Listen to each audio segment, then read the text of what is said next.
Cold Spring Harbor Laboratory was founded in 1890 in an interesting time. It was founded on land that used to be a whaling village. The big thing of the 19th century were Darwin's ideas, and then the beginnings of teaching them through marine biology labs.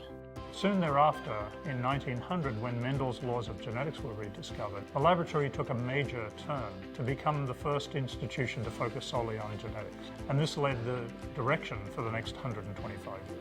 And I think there's a fond spot for almost everybody in biology, certainly in molecular biology, for the lab. The modern molecular biology developed at Cold Spring Harbor. People have had some of the most enjoyable thought experiments walking the grounds here. When you walk around the campus, visit scientists in their different labs, you can feel that spirit of enthusiasm, inspiration, excitement, and an eagerness to share knowledge. Cold Spring Harbor Laboratory has made a major effort to start a new cancer therapeutics initiative that enables our scientists to take the research that they're doing far beyond what they would have normally done in the past.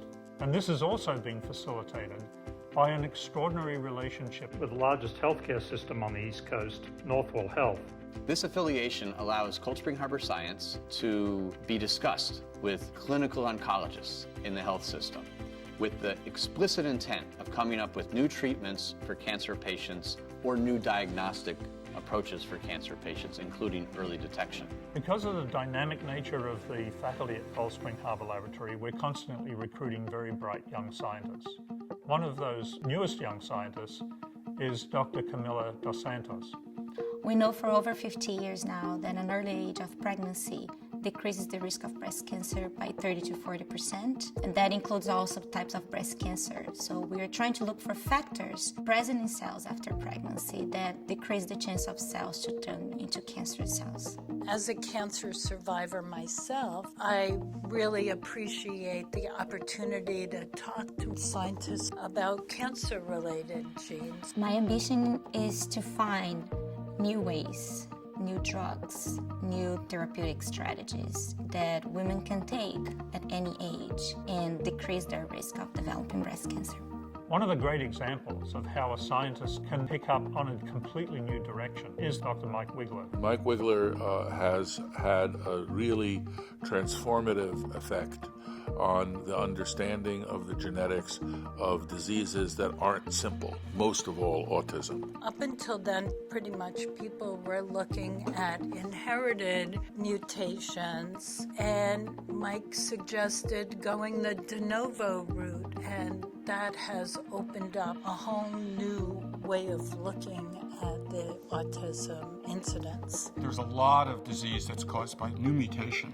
The kid has some disorder or disability that is not in either parent. There's no history in the family. And these children were not being studied, even though this was clearly a very rich area of genetics. He believed that would be a meaningful cause of autism, and he turned out to be right on the button.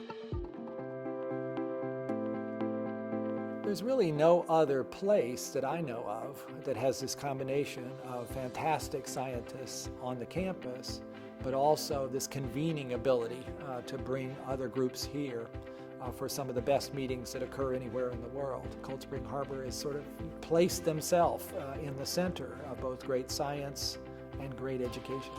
The broader educational programs at Cold Spring Harbor Laboratory, including our meetings and courses and the Banbury program, have a very big impact on science.